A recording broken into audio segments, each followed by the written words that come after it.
Hi everyone, hope you're doing well. Seb here, and today we're going to be talking about the oldest documented vegan who openly opposed and talked about animal rights in its purest form.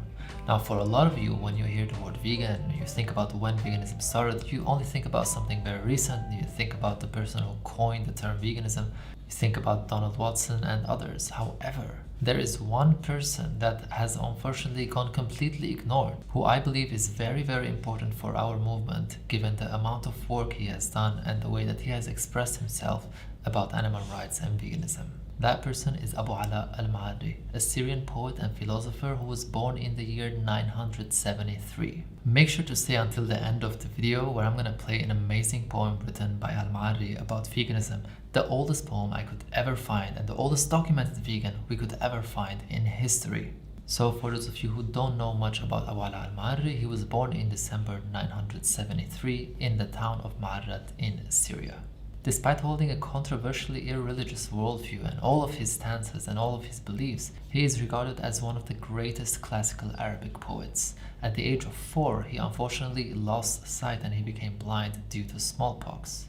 He studied near the city of Aleppo, and around the age of 4, he lost his eyesight due to smallpox. After that, however, this disability made him concentrate on something else, which was his memory. He was completely able to study everything using only his memory, and that's why around the age of 11 he already became a poet. He was a very strict rationalist who valued reason over tradition or revelation, and he also very strongly believed that human beings should be guided by reason. Now, a few years after starting to write poems, he actually went to Baghdad. Now, at the time, Baghdad was not what it is today. It was actually a city filled with poets and philosophers and scientists from all around the world, from different backgrounds, different religions, who used to discuss things and share ideas and philosophies. However, he did refuse to sell his texts. He was not interested in the money, and for that reason, he also decided to go back home in the year 1010 after he heard that his mother was getting sick. Now, unfortunately, when he arrived home, he found out that his mother had already passed away, after which he decided to live a more secluded and ascetic life. However, he was already getting famous, so a lot of people would still come to him for lectures, and at one point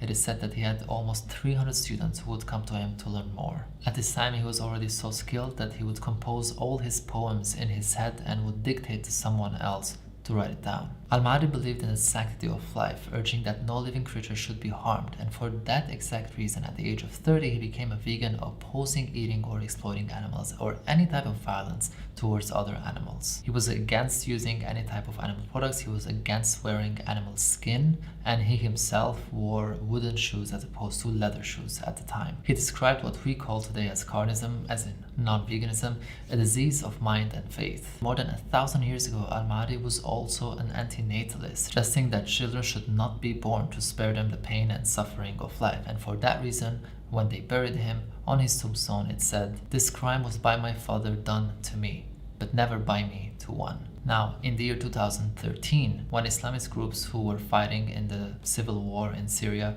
entered his town, they went straight to where his statue was and destroyed it, not only for his beliefs about life and everything, but also for his anti-religious beliefs. He died in the year 1058. Now, I did some research to see how old usually people lived back in those days, because I wanted to see if whether or not him eating a vegan diet ever affected his health, because based on what we can find on what he shared about his diet, he ate mostly lentils and other obviously vegan foods, but also really enjoyed figs as sweets. And when I looked into it, I found out that back in those days, the average lifespan of scholars was between 59 and 84.3 years in the Middle East. And our good old friend definitely lived more than 84 years old. Unfortunately, the reason why Al-Maʿarrī's works is not as famous as the work of other scholars or philosophers at the time or even after him is because crusaders completely destroyed the area during the coming centuries. So I found an amazing audio online of the poem that I'm going to share with you that Al-Maʿarrī wrote about animal rights and veganism, and here it is. Do not unjustly eat fish the water has given up, and do not desire as food the flesh of slaughtered animals, or the white milk of mothers who intended its pure draught for their young, not noble ladies. And do not grieve the unsuspecting birds by taking eggs, for injustice is the worst of crimes. And spare the honey which the bees get industriously from the flower of fragrant plants. For they did not store it that it might belong to others, nor did they gather it for bounty and gifts. I wash my hands of all this and wish that I perceived my way before my hair went grey. I hope you enjoyed it as much as I did. This is hands down my favorite poem of all time. I cannot believe how open his mind was, how well spoken he was, and how really easily he explains the injustice that we're doing to other animals. Thank you so much for watching. I really appreciate it. If you wish to support my work, check out my website sebalex.org or ethicsoverhabits.com for vegan, fair trade, and organic merchandise. Don't forget to subscribe and leave a comment in the comment section below. Tell me what you think about this and tell me who you thought was the oldest documented vegan. I'm really interested to see how many people actually knew about al-Maʿarrī. I've known about him for more than 2 years now, and I've always wanted to make a video about him, and I finally had the time to do it. So I really hope you enjoyed it. Again, don't forget to subscribe, and I'll see you in the next video.